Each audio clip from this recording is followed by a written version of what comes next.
following program is brought to you by Caltech.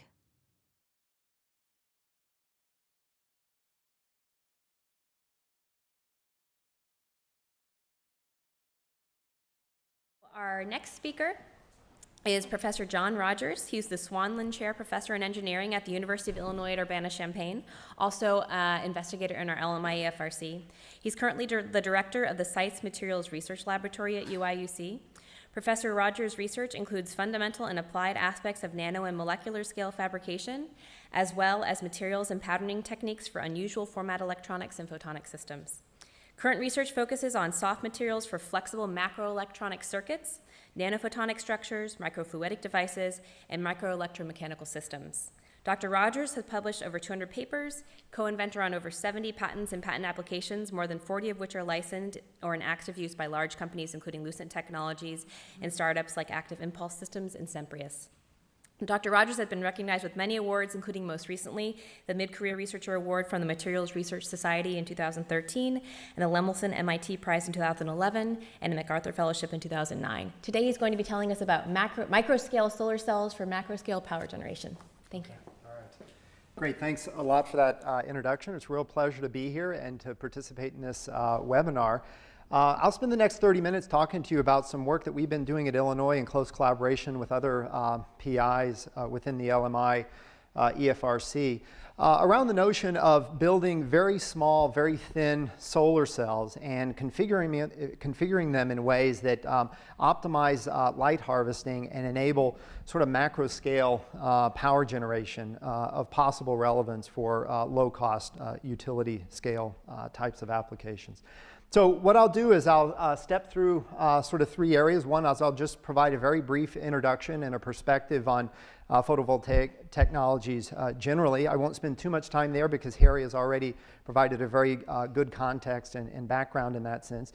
But then present to you some very simple ideas with potential near-term practical utility in materials growth, manufacturing, and assembly that allows us to manipulate solar cells at far smaller dimensions than those have been possible in the past, and focus the talk on the consequences of that kind of capability in light harvesting, various forms of concentration ranging from luminescent concentrators to micro-optic focusing elements.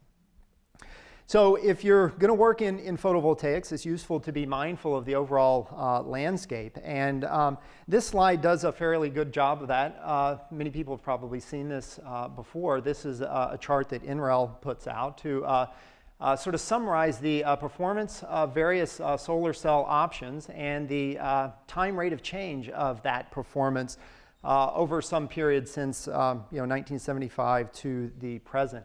And the points that I want to make here are really that there is a diversity of options. And so, the question becomes, what is the most promising candidate class of material to work on? For instance, there's a lot of academic work around organic photovoltaics. This is exciting technology, a lot of opportunities for growth there, where over the last few years there's been a tremendous rate of progress to the point now that hero cells are sort of in the 10 to 12% efficiency range.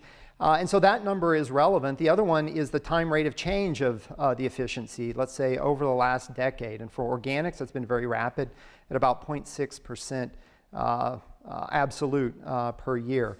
If you look by comparison at single crystal silicon, it's much higher in efficiency, but there's almost no change in peak efficiency over this last decade. So advances in silicon single crystal technology might be most productive coming from new approaches to grow the material or utilize it in modules.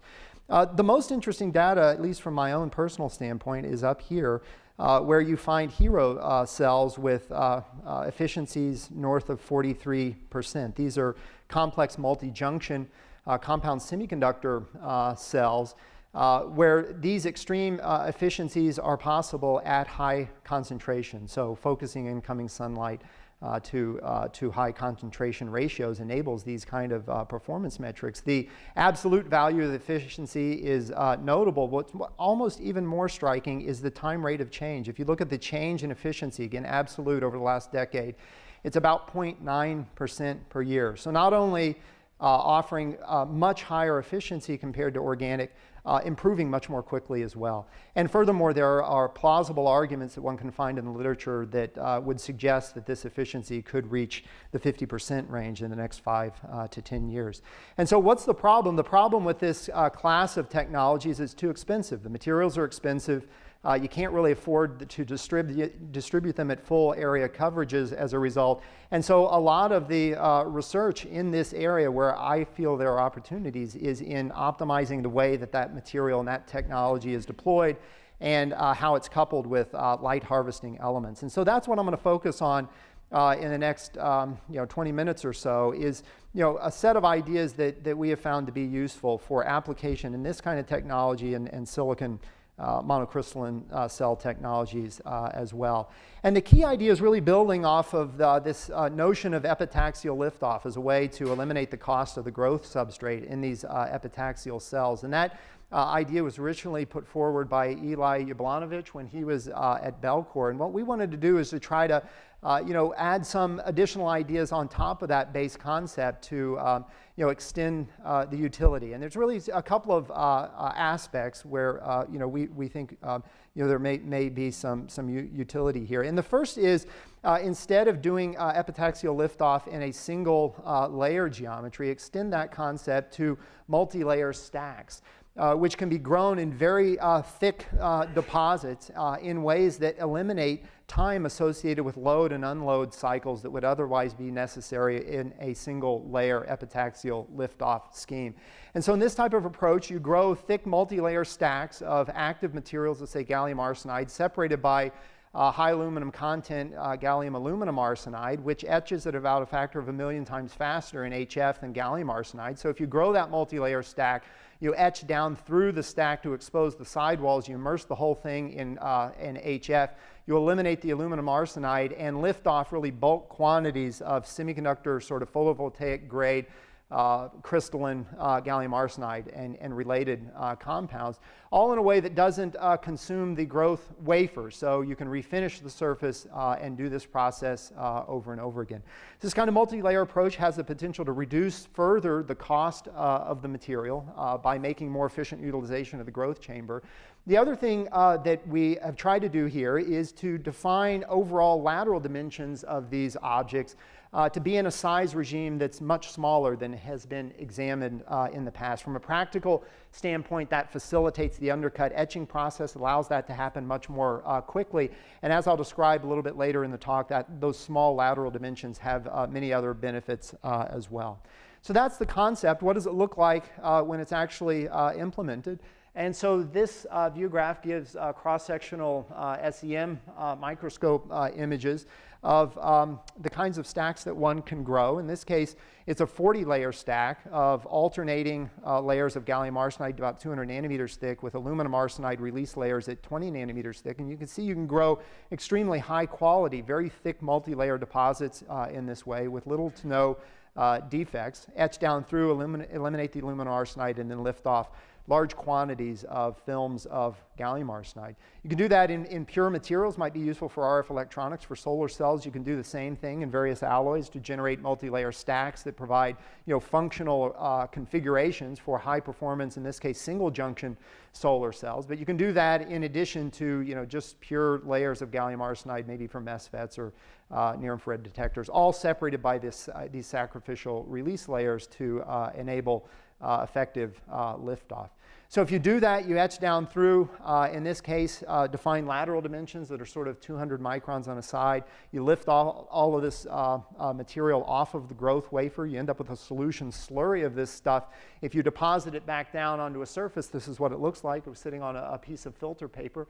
It's just a very large collection of individual device elements, in this case, single junction solar cells generated in a single efficient growth sequence on the epitaxial growth wafer. So that's a concept in materials. It could also be applied in different embodiments to silicon as well. In that case, you start with a silicon bulk wafer and you exploit anisotropic wet chemical etching techniques to slice off of the near surface region of that wafer thin plates, bars, or membranes of monocrystalline silicon. It's a two-step etching process, starting with a trench etch that defines the thickness of the silicon that you're going to lift off, followed by a top surface and sidewall passivation, and then immersion of the resulting structure in an anisotropic wet chemical etchant like KOH or TEMA, which etches along the surface of the wafer at about a factor of 500 times faster than down into the depth. And so in this way, you can lift off of the surface of the wafer these thin sheets of silicon, and then in a repetitive application of this process, you can work your way down through the thickness of this wafer to create very thin, very small solar cells using monocrystalline silicon. And there are also multi-layer embodiments of this type of strategy to eliminate the cycles of processing that would otherwise be needed to make this process more efficient. But like with gallium arsenide, if you do this kind of process with silicon, you end up with this kind of solution slurry of material. So now you have high quality material, but it's not well organized in a way that would allow you to build an effective engineering structure out of it, in particular a photovoltaic module. So you need to take those ideas in multi-layer liftoff and processing and combine them with a technique for deterministic assembly that would allow you to take these very, very small, very thin solar cells and manipulate them at high throughputs and with high levels of control, so you can configure them in arrayed geometries that will allow their electrical interconnection and their coupling to light harvesting structures to make a realistic module. And you can imagine many ways to do that. One might be to think about different techniques that would allow you to take that solution, deposit it down onto a surface, and in some kind of guided assembly approach, cause them to fall down onto the substrate in specific well-defined locations. And I think that's an interesting vision, achieving the kind of throughputs and yields that would be needed for practical use, though involves solutions to many daunting challenges. So I think that's a fruitful area for continued research. But as a practical approach, we have found this kind of technique to be much more effective. And it's basically a printing technique in which the solar cells themselves are the solid ink. So you can imagine if you start with one of these wafers, you're lithographically defining the lateral dimensions and the relative spatial locations of these cells that result from this liftoff process. As a result, if you use strategic structures of photoresist, you can tether these release cells to their lithographically defined locations even after they're completely undercut etched. And in that kind of configuration, the wafer itself can be thought of as an inking pad for a printing process that just uses a soft stamp. So the stamp is brought into contact with this processed wafer. Van der Waals adhesion forces can be strong enough to keep those cells adhered to the stamp when the stamp is peeled back, thereby fracturing those breakaway photoresist anchors and inking the stamp up with these solar cells. You index the stamp over a target substrate where you want to build your module, and you simply print large-scale arrays of very tiny solar cells in a single processing sequence. And the key thing here is that the features of relief on the stamp can be much more sparse than the packing density of the cells on the wafer. So you can take a dense collection of cells on a wafer and spread them out into any desired layout on a target module, thereby making efficient utilization of the PV material.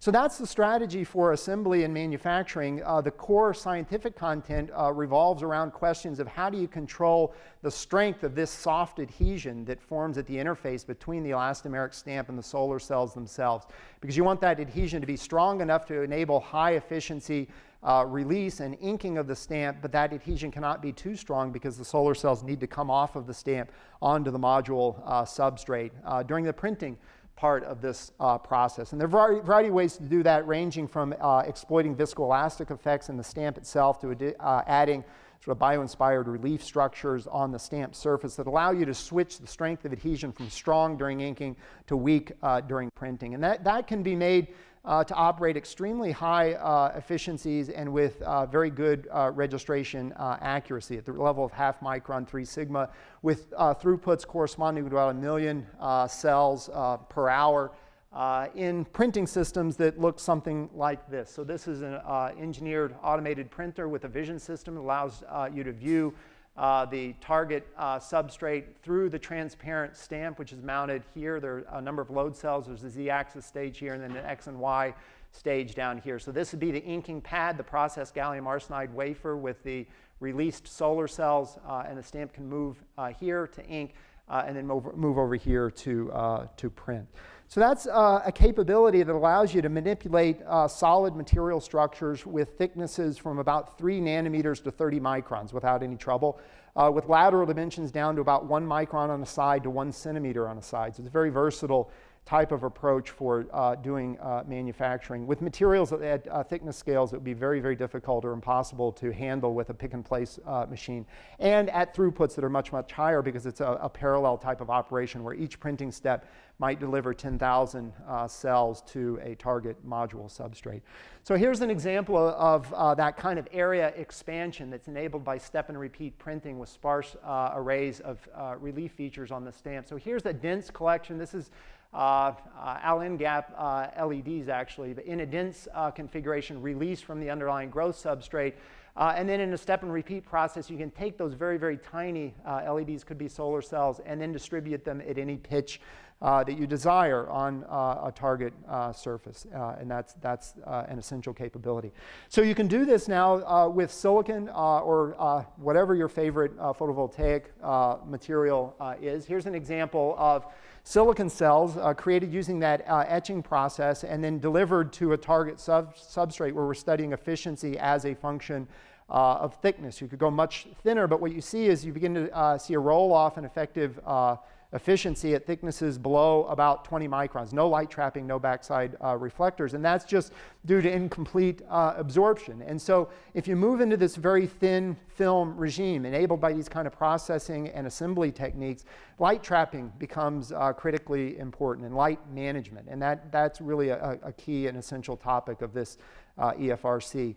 And so Harry showed you that you can use these kind of large area nano imprint techniques to really develop on the surfaces of materials exquisite features of relief with very, very tiny geometries, but in ways that have all the features that would be necessary for a manufacturing type process. And so as an example, if you take that very thin silicon created by etching and then integrated by printing, you can increase the efficiency significantly just by texturing the surface using this kind of deterministic molding approach. And you can improve the efficiency significantly. In this case, it's 6 micron thick cells without backside reflectors, and that increase in efficiency tracks well with the increase in absorption associated with those trapping structures. You can do this in very, very thin cells as well. Here are 2.8 micron thick silicon microcells. The bare silicon, without any efforts to trap light, has an effective efficiency about 4% at this thickness. If you add light trapping structures, anti-reflection coatings, and back surface reflectors, you can move the efficiency values into the range of north of 14%. So 3.5 times increase just by paying attention to what's going on with light that strikes these cells. So that's one option, and it's the kind of strategy you would want to pursue in thin cells. What about the small lateral dimensions? There are some interesting opportunities that emerge from that aspect of these tiny cells. And here's one kind of configuration that one could imagine. It's really a completely different way to think about luminescent solar concentration. So in this case, we take very tiny silicon solar cells, thin in the shape of bars, and you can actually print it directly into a plastic material that is loaded with a luminescent species, such that incident light is captured directly on the front side surface of the cell, but also on the side walls and the back side due to luminescence stimulated by incident light on that waveguide structure. And this kind of configuration is quite a bit different than what is traditionally done and has historically been done in luminescent concentrated PV systems, where you basically take a thick slab waveguide, luminescent waveguide, and then you glue onto the side of it bulk solar cells. And the length scales and the range of engineering options are significantly constrained by that type of configuration. So if you think about these thin solar cells directly embedded into the luminescent waveguide, it's much more akin to a real photonic structure rather than a assembly created by hand, as has been done in the past. So here's an example of what that looks like. This is a luminescent waveguide with these tiny solar cells embedded directly into the photonic structure. In this case, to just study the physics of how these kind of unusual luminescent systems operate, we're using this organic dye DCM, which has absorption and emission profiles as illustrated here, Practical implementation of these kind of ideas would ultimately require a different type of die, so I think there's a lot of opportunities for quantum dots, other kinds of material strategies for the luminophore, but this type of system allows study of the basic photonics of how these things work. So the appeal of the way that these systems are fabricated is that you can just program the printer to achieve any kind of spacing or periodicity in the arrays of these tiny solar cells that you might want. Ranging from very small values, maybe 10 microns, up to a few millimeters and beyond. And here's a measurement of the maximum power output from solar cells in an array like that relative to the maximum power output that one would achieve without the luminescent waveguide at all. And what you see is that at small spacings, you have modest improvement. As you increase the spacing, you're just capturing more and more of the light that's not directly incident on the cells, and that's the effect of the luminescent concentration. But if you go beyond, in this particular system, about 400 microns in spacing, you cease to receive any benefit from increase in the spacing. That's because the characteristic optical decay length, or the cumulative effect of optical losses, have a characteristic length scale for this system of about 400 microns. So in this type of geometry, this would be the optimal spacing. And in this kind of configuration, we have a slab waveguide that's much, much thinner than what would conventionally be used in a more typical LSC device. And we have corresponding theory that can capture not only the qualitative trends, but actually the quantitative enhancements. And this can be used then as a tool to guide design. So this is a demonstration of a different type of luminescent concentrator. One of the consequences is that because you're using small cells, small spacings, you can generate slab waveguides that have effective behaviors even when they're very, very thin. So this might be a way to do very high efficiency, cost-effective, flexible photovoltaics, where the active solar cells could be made of silicon or these small gallium arsenide cells embedded in a sheet of plastic with a luminophore. And that's one example of something. Now, a flexible PV system could be useful. There's maybe a lot of niche applications, portable power, and so on. I think the holy grail, obviously, here for photovoltaics is utility scale power generation. And let me spend the last part of the talk talking about that issue. So small size has a number of advantages, opens up new engineering options in light capture. It also provides a very good way to manage thermal aspects and electrical collection of photoinduced carriers. And those kind of attributes, coupled with a manufacturing system for manipulating them and a multi-layer growth strategy for creating these cells, establishes a baseline of capabilities that appears to be interesting at a commercial level. And so the next few slides, I'll talk about work by the company Imprint, which is pursuing those commercial opportunities. So they build the world's smallest cells using the techniques I was talking to you about before. These are triple junction cells with per cell efficiencies around 42 to 43%. Because the cells are very small, as I mentioned, there are electrical, thermal, and optical benefits associated with that. In particular, you can build very cost-effective microscale focusing optics in a telescope geometry that involves a ball lens affixed directly to the top of the cell as a secondary optical element, and then a molded primary, which, when working in tandem, provide between 1200 and 1600 concentration ratio, focusing light very tightly down onto these cells. Because they're so small, passive rates of thermal diffusion are sufficient to keep these things cool, and very simple grid finger geometries allow you to extract electrical power very efficiently. The ball lenses themselves are very cost effective because they're actually just ball bearings, glass ball bearings, about a third of a cent per focusing element. You put those things all together, you can generate submodules, tile those together to create larger scale modules for utility scale power generation, or the potential for that. And one of the consequences of this design is you can achieve extreme high efficiencies at the module level. And so these are world record results that were reported about this time last year, about 33.9% conversion efficiencies at the module level. And these are not hero results. These are just typical modules pulled off the line. They don't even involve front surface AR coating. So there's a couple of percent that's readily available there, and new results will be announced sometime in the near future. But already above 1/3 conversion efficiency at the module level. You put all these things together, this is what it looks like. You're looking at one of these modules. I think this is a 10 kilowatt module head-on at a distance of 100 feet.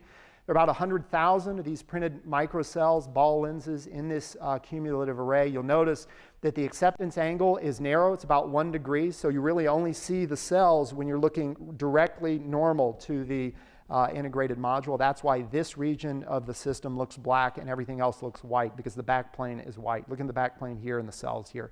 So very large numbers of cells. This is at Huntsville Electric Power. There's been a similar module running continuously for about 2.5 years at Tucson Electric Power. Here's a slightly larger system sold to Siemens about 6 months ago. This involves nearly 500,000 printed microcells in a 30 kilowatt integrated module. So there is some promise for this kind of technology. Let me conclude with just 2 slides. One is a perspective on sustainability. So you think about photovoltaics, efficiency as cost is one, a couple of important considerations. How you create enough semiconductor material to do it at a global scale becomes another thing that you might want to consider. The interesting thing about these approaches is due to the multi-layer configuration, the ultra-high concentration optics, and the extreme high per cell efficiencies, the amount of semiconductor content in a module such as this is quite small. So if you think about the equivalent power generation created by one 4-inch gallium arsenide wafer substrate, we're doing wafer reuse 4 times in this case. It corresponds to nearly 7,000 silicon wafers and nearly 1,500 square feet of thin film technology. So the module is mainly commodity materials, glass and steel. And the automotive industry illustrates pretty clearly that mankind knows how to scale glass and steel to very large scales, and the consequences of the life cycle. Environmental impacts are minimal. So what I've talked to you about are small cells, manufacturing approaches, and different ways to harvest light and guide light into these tiny cells with niche applications, potential for utility scale applications. Let me just conclude with sort of an interesting other comment on light material interactions. This is light interaction with components of the module that are not the solar cell. And so one interesting thing that you could do, if you look at PV systems, they're all ugly as can be. It's just black monoliths. But these kinds of systems are different because if you're looking outside of that 1 degree acceptance angle, you don't see the cells anymore. You see the backplane. And so you can really make beautiful things like this. So my focus is on function and cost, but if you can do beautiful, why not do beautiful as well? So this is a amusing additional capability that these kinds of systems afford. So with that, let me just conclude. I've tried to argue that smaller is better or can be better in certain classes of photovoltaic systems. We like silicon, compound semiconductor, multi-junction cells for high performance. And we like printing-like techniques for manufacturing or assembly. And I think you put those 2 things together, there's some maybe some useful new opportunities to think about in light capture and management. And this is certainly not a done deal, but I think there is evidence that there's a realistic potential for use in utility scale power. So thank you very much for your attention.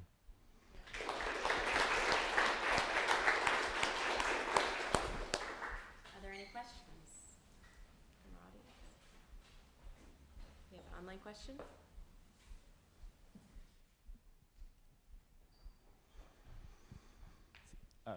So in developing these cheap and scalable methods for the semiconductor component, at what point does the balance of systems become the higher contribution to the total cost? Yeah, so that's a really good question. I mean, we have Simprius has detailed bill of materials, so I could provide all of that information to you. At this, improvements in efficiency at the cell are the one thing that leverages the entire cost structure. So you can embed a lot of very sophisticated technology in the cell before that becomes counterproductive from a cost standpoint, because it flows through the whole system.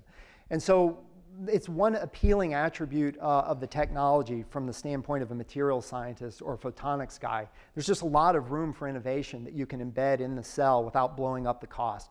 So if you look at this technology, I mean, just to give you a sense of it, the commodity cost of the silicone material that's used for the primary optical element is a significant fraction of the overall cost. So, so you can do a lot with the cell before you disturb that. Yeah. Any other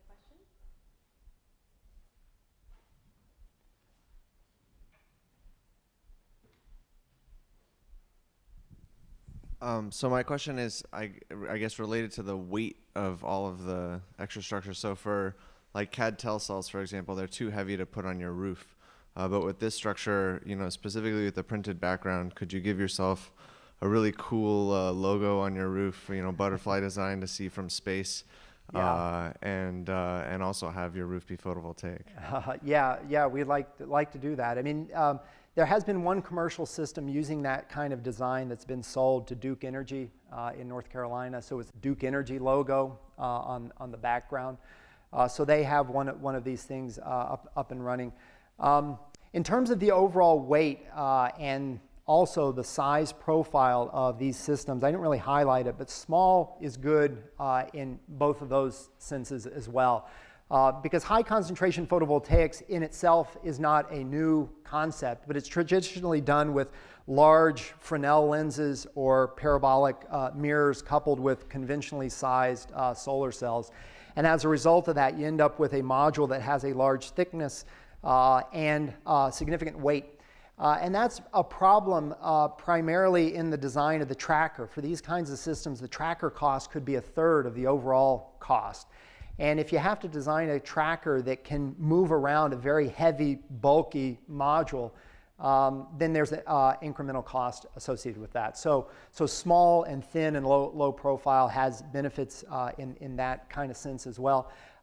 This technology is not envisioned as a residential type of PV technology. It requires precision two-axis trackers.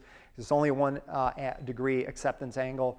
And to make that work at the scale of an individual's home on the roof, it's not economical to do that. We're sort of talking about solar fields out in the desert, quite frankly, where the DNI is very high.